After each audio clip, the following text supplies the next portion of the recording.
Hmm. Namaste.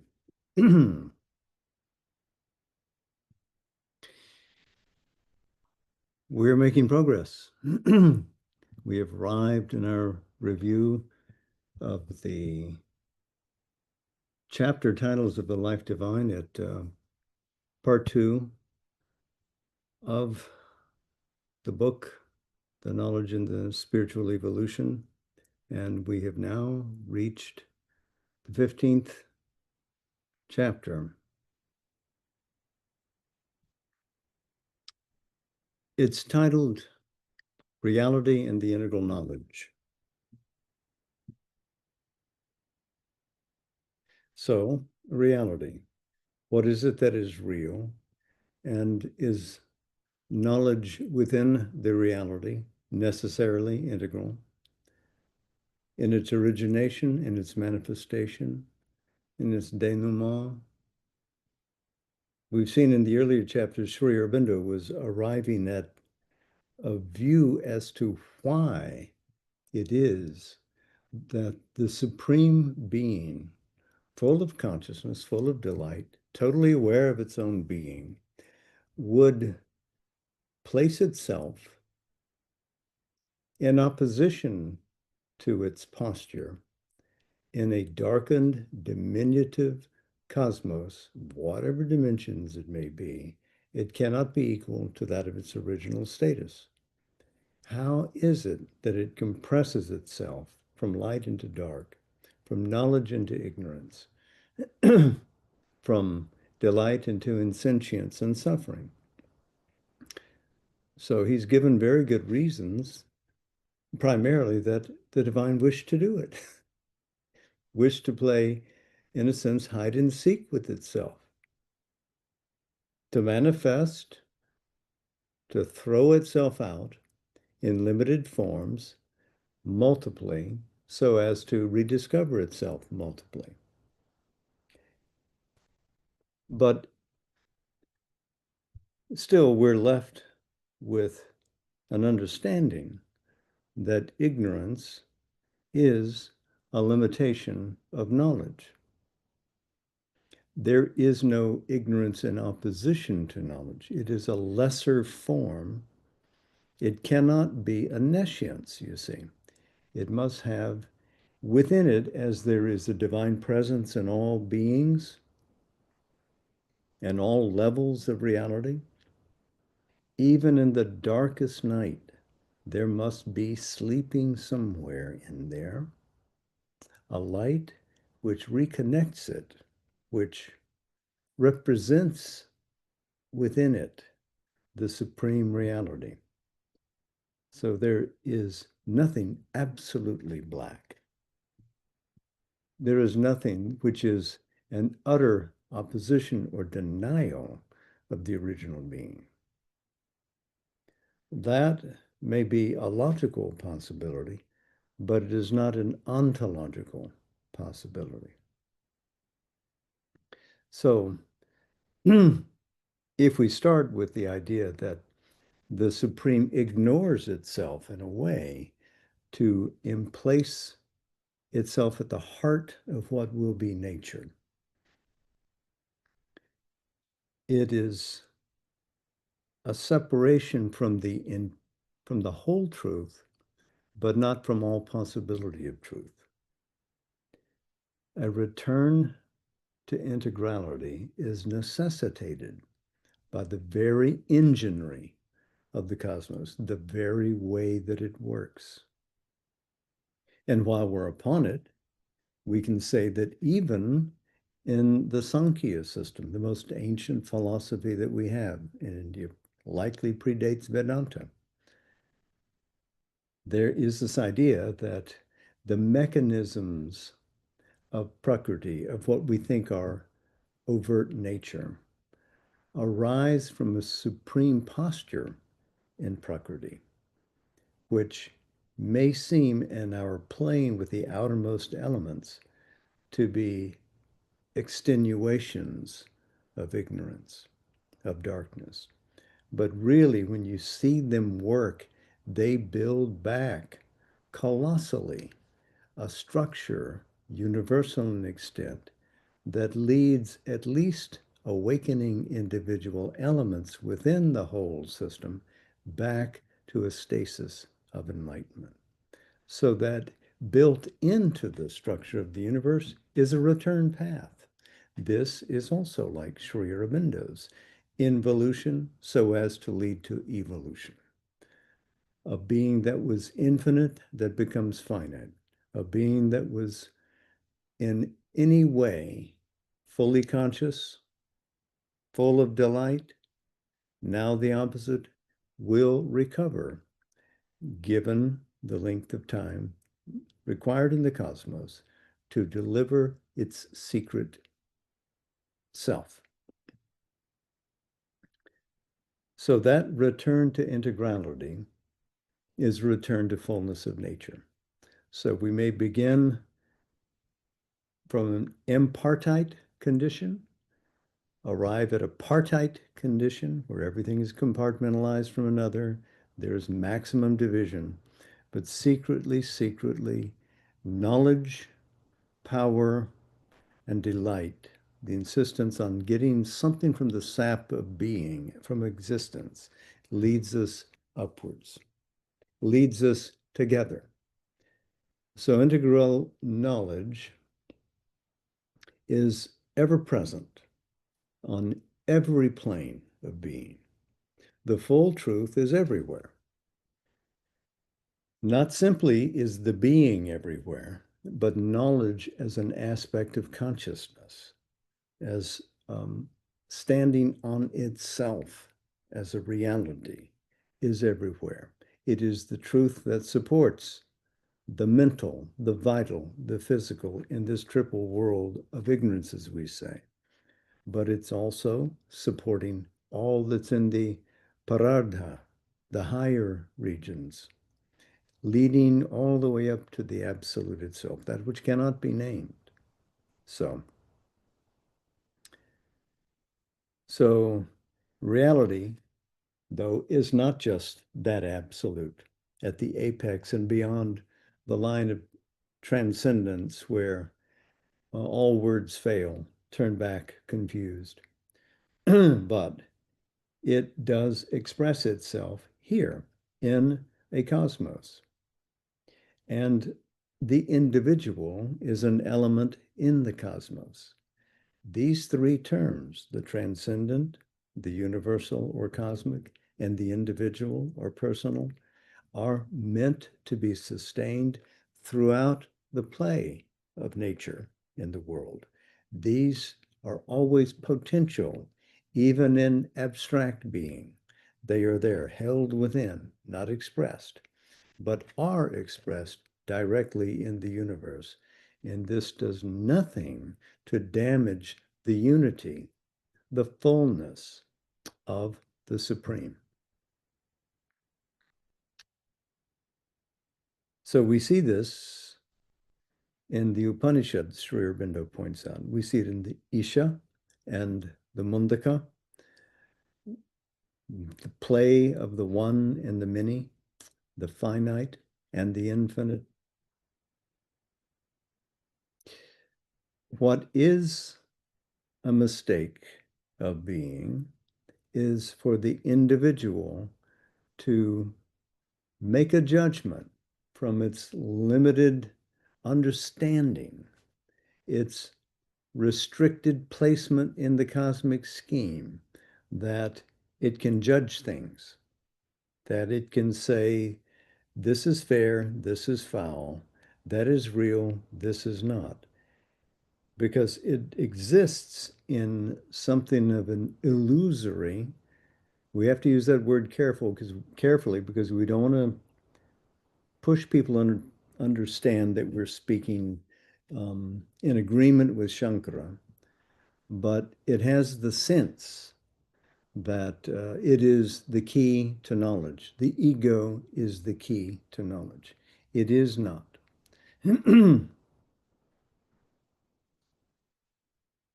And as long as we're touching upon dualities, the subjective and the objective are both real because they come from the one. But in the subjective, does the objective live? And in the objective, does the subjective reside? So they are not mutually exclusive. But our vision is limited and cannot find the key to unity. There is a basic ignorance that we have to overcome. And the ignorance is not single, it's not singular. Sri Aurobindo notes that there's a sevenfold ignorance that has to be unwound in the evolution of consciousness in the universe. The first is the original ignorance.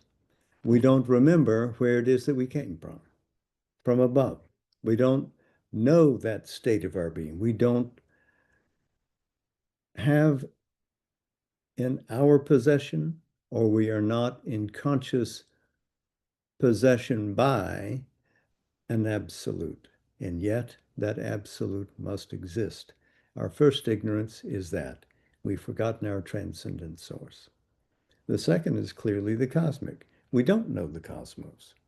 We don't know the layers of the cosmos. We sit like a frog in a puddle, thinking it's an ocean. And it isn't so. It is laughable, and yet to the ego, this seems a real position. The egoistic, obviously, we are not simply this limited face of an ego on the front of it.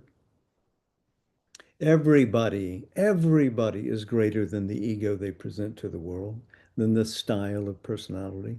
They contain multitudes within them, and they present a skinny little portion on the front, which they're satisfied with, and the world comes to know as so and so. And that so and so is, and that so and so shall be. And that is an ignorance. And the ego is tied to a temporal ignorance as well. The ego lasts only so long as this frame, the shell, does. It's aware, perhaps, of the fleeting moment, which it seems to exist, but it doesn't know what existed before, what exists beyond its scope here, and what shall exist in the future. So the temporal ignorance is real as well. The psychological ignorance, not knowing our own inner nature, the various parts of what we are inside, which even modern psychology has begun to probe, but which yogic psychology has been probing for millenniums. We can come to know that, and we can come to that depository wherein our secret self resides. And to unmask that is critically important to all the rest of the field of ignorance which we are trying to unknot. The constitutional ignorance, then, would be the sixth. Finally, the practical ignorance. So those seven forms of ignorance keep us bound, keep us imprisoned. And so if I might, I think I would read how Sri Aurobindo encapsulates it. This is on page 681.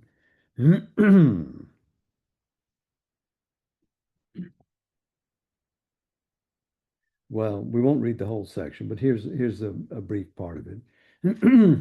We are ignorant of our universal self, the cosmic existence, the cosmic consciousness, our infinite unity with all being and becoming. We take our limited egoistic mentality, vitality, corporeality for our true self, and regard everything other than that as not self. That is the third, the egoistic ignorance. We are ignorant of our eternal becoming in time. We take this little life in a small span of time, in a petty field of space, for our beginning, our middle, and our end. That is the fourth, the temporal ignorance. Even within this brief temporal becoming, we are ignorant of our large and complex being, of that in us which is superconscient, subconscient, intraconscient, circumconscient to our surface becoming. We take that surface becoming with its small selection of overtly mentalized experiences for our whole existence.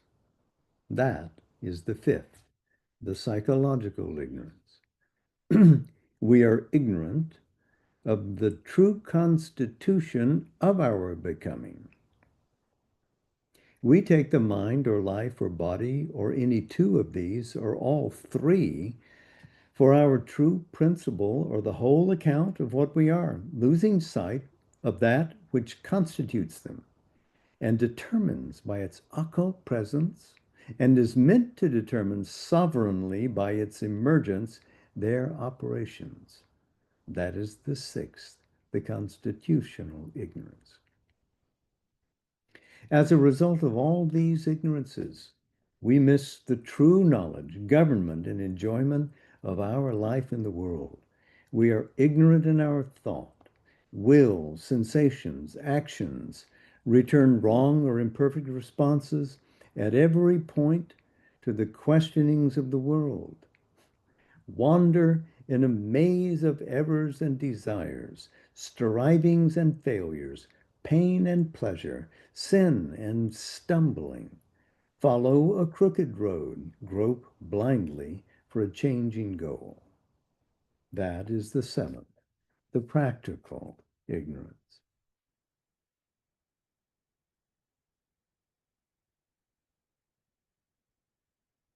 So that's chapter 15 in a nutshell. 16, the integral knowledge and the aim of life, four theories of existence, begins where we were, accepting that the absolute is our real ground of being and from which we begin. But the absolute, beyond that line of transcendence,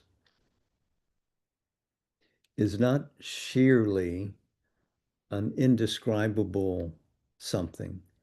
It can figure itself positively as a delighted conscious being, a figuring of Satchit Ananda. And it can be one, it can be multiple, it can be a single person, and within that personhood can include all other possible personhoods. This is what, in reality, involves itself into the inconscience. The one and the many, in a sense, are both present, involved in the deepest darkness here in our roots of the universe. Then, after that involution, begins a process of evolution to reclaim all those various aspects of being, becoming at every level in the physical encasement, in the vitalized energy, in the groping mentality, all reconstructing an increasingly conscious being that is threading its way upwards. We can't ignore that there is a black dragon of inconscience that sustains the three lower worlds. And there's an interesting passage here, if I can find it again,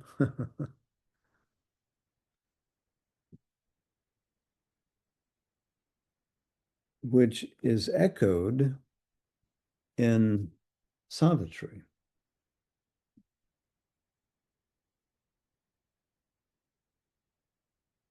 Let's see.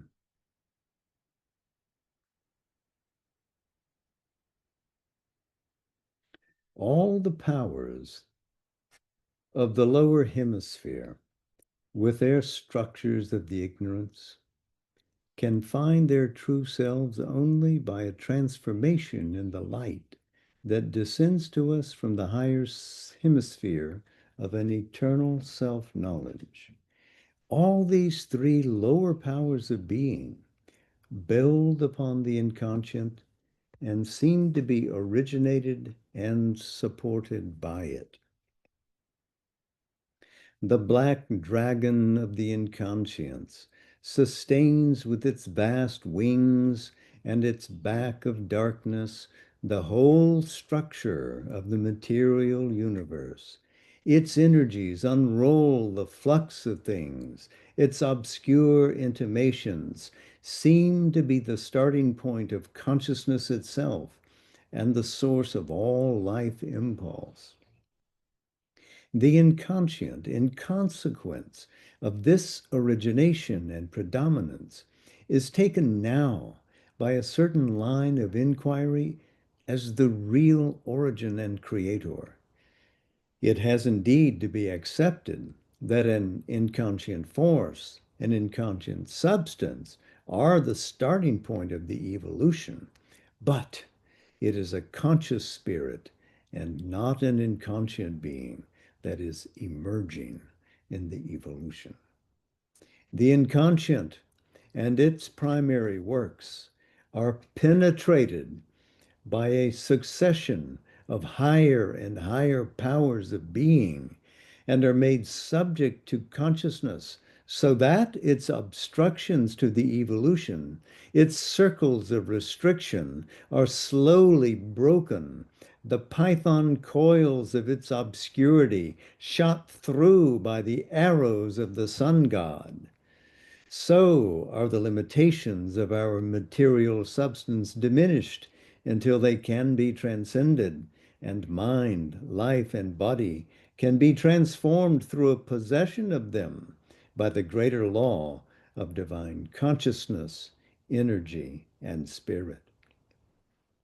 The integral knowledge admits the valid truths of all views of existence, valid in their own field, but it seeks to get rid of their limitations and negations and to harmonize and reconcile these partial truths in a larger truth which fulfills all the many sides of our being in the one omnipresent existence.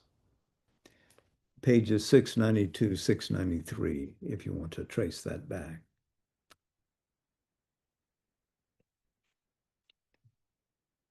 So then, four theories arise to account for the nature of the world.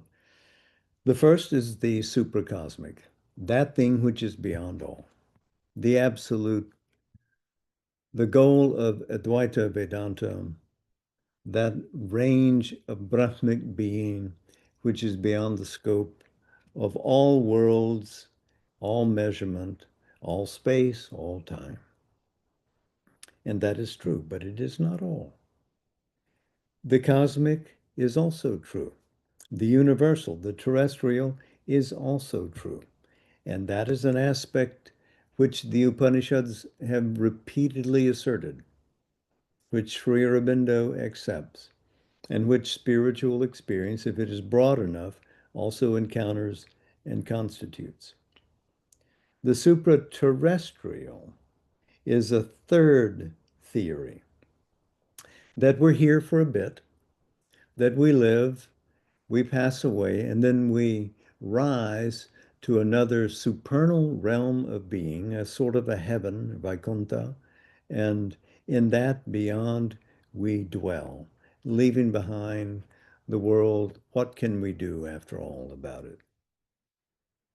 The fourth is an integral perspective, which recognizes what is valid in all of these, but will bring them in coherence to give them their just due, to recognize that there are inner heavens, that they are stable, that one can visit them. I think one ought not, if one is an aspiring evolutionary being, to be caught long in them, to be capable of merging with the cosmic, to be capable of sitting poised in the eternal peace of the absolute, and in fact, to be capable of wholly manifesting all of these at one time is the larger meaning of a divine life.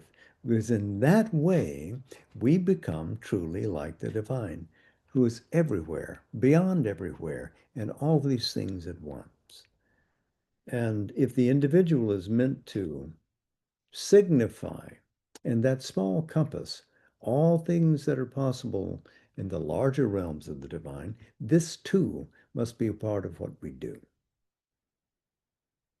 So it is spiritual evolution that links and integrates, weaving its way through the cosmos, experience after experience, life after life, resolving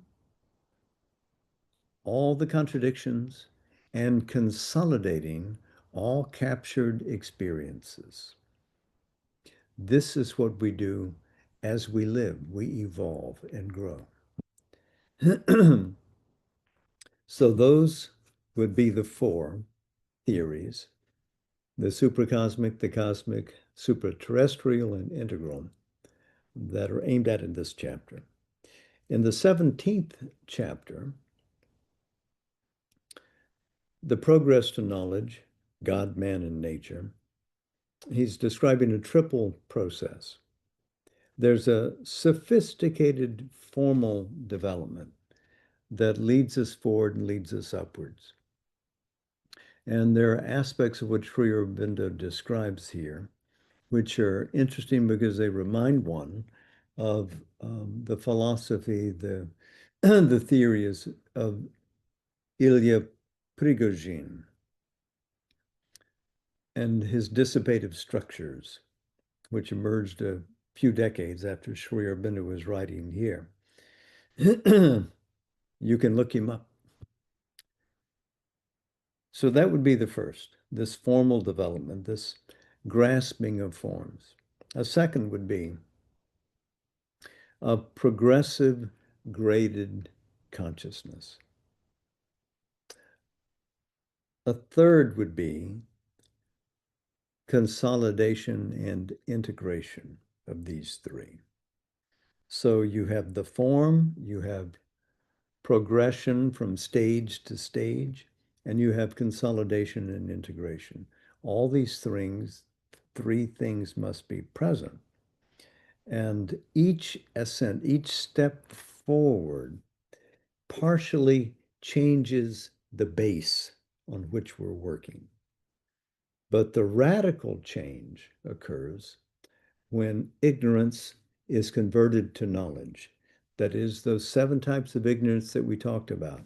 If we can dissolve those cords that restrict our vision, make us ignorant of self and world, then we're able to take a farther step towards the unification of nature with the divine and with the best of our own being.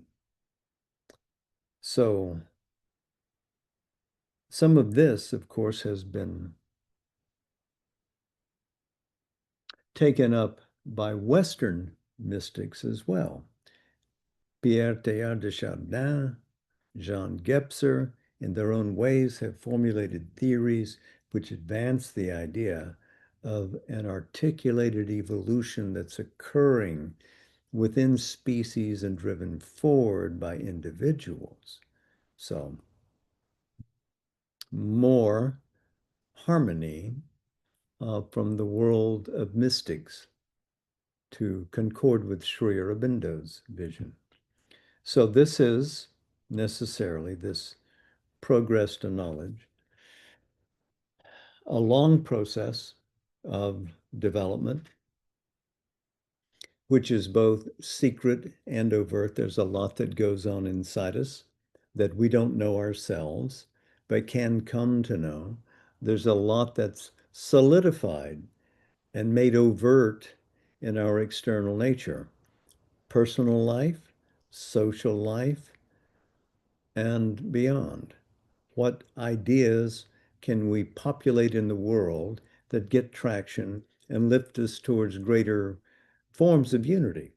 Can we outstrip the past? What more can we do? There are moments when humanity has to rest, consolidate, but then there's another spring forward. There's another dynamic step. So we have to recognize where we are in a cycle or where some part of our being, some part of society might be in the cycle. Some other element might be advancing while everything else is resting.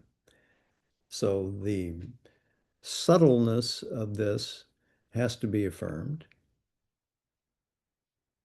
Speaking of affirming, whatever step that we take forward has to be tested again and again to make sure it's real, that it's a solid step. And then we can affirm. Then we can declare, in a sense, a provisional city, a kind of fulfillment, and get ready for the next advance. Now, that would be an introduction to the 18th chapter, yes? The evolutionary process, ascent and integration. There's a lot here too, touching upon some of its themes.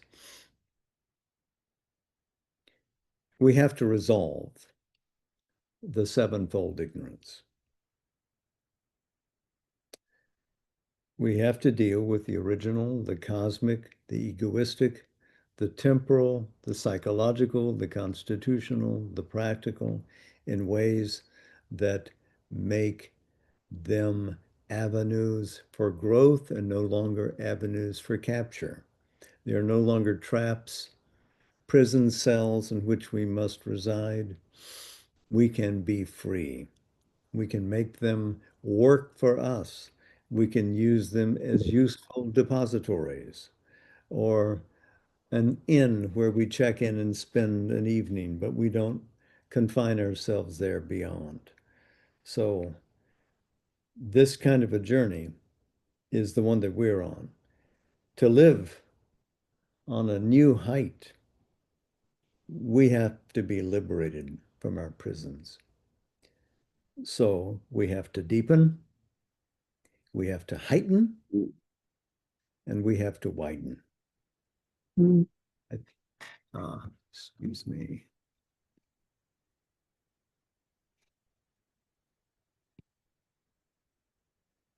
Uh,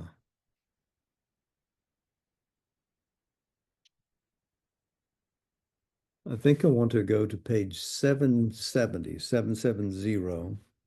in the Life Divine and read just this last paragraph to you in this chapter. This would seem to be the method and the result of the conscious spiritual evolution, a transformation of the life of the ignorance into the divine life of the truth conscious spirit, a change from the mental into a spiritual and supramental way of being, a self-expansion out of the sevenfold ignorance into the sevenfold knowledge. This transformation would be the natural completion of the upward process of nature as it heightens the forces of consciousness from principle to higher principle until the highest, the spiritual principle, becomes expressed and dominant in her, takes up cosmic and individual existence on the lower planes into its truth, and transforms all into a conscious manifestation of the Spirit. The true individual, the spiritual being, emerges individual yet universal, universal yet self-transcendent. Life no longer appears as a formation of things and an action of being created by the separative ignorance.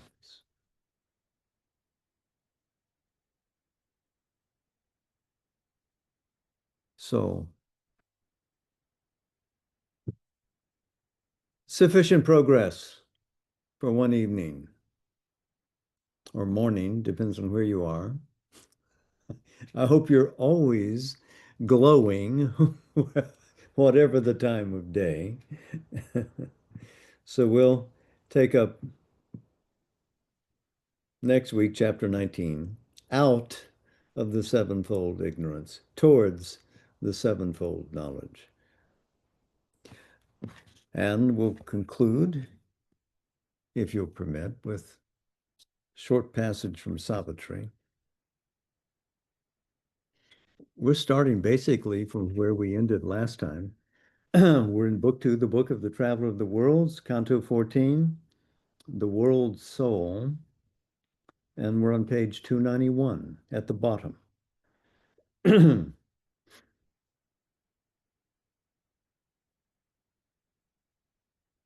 All there was soul, or made of sheer soul stuff. A sky of soul covered a deep soul ground. All here was known by a spiritual sense. Thought was not there, but a knowledge near and one, seized on all things by a moved identity, a sympathy of self with other selves, the touch of consciousness on consciousness, and being's look on being with inmost gaze, and heart laid bare to heart without walls of speech, and the unanimity of seeing minds in myriad forms, luminous with the one God. Life was not there, but an impassioned force, finer than fineness, deeper than the deeps, felt as a subtle and spiritual power, Whoa. a quivering out from soul to answering soul, a mystic movement, a close influence, a free and happy and intense approach of being to being with no screen or check, without which life and love could never have been.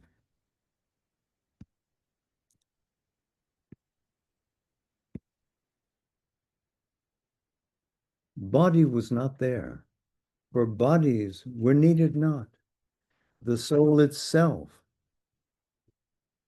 was its own deathless form, and met at once the touch of other souls, close, blissful, concrete, wonderfully true.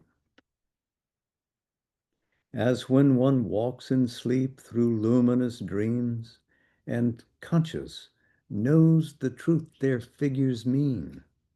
Here, where reality was its own dream, he knew things by their soul and not their shape. As those who have lived long, made one in love, need word nor sign for heart's reply to heart, he met and communed without bar of speech with beings unveiled by a material frame. There was a strange spiritual scenery, a loveliness of lakes and streams and hills, a flow, a fixity in a soul space, and plains and valleys, stretches of soul joy, and gardens that were flower tracts of the spirit, its meditations of tinged reverie. Air was the breath of a pure infant. A fragrance wandered in a colored haze, as if the scent and hue of all sweet flowers had mingled to copy heaven's atmosphere. Appealing to the soul and not the eye, beauty lived there at home in her own house. There all was beautiful by its own right, and needed not the splendor of a robe. All objects were like bodies of the gods, a spirit symbol environing a soul. For world and self were one reality.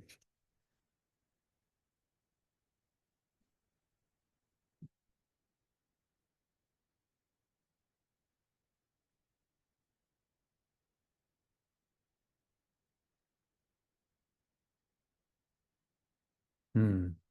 Hmm. Namaste. I look forward to seeing you all. If I have that pleasure again, it would be sweet. Stay well. Sustain your bright selves on this earth, this green glowing earth. Make it greener. Make it more soulful. I will see you soon. Much love. Namaste. Jai Ma.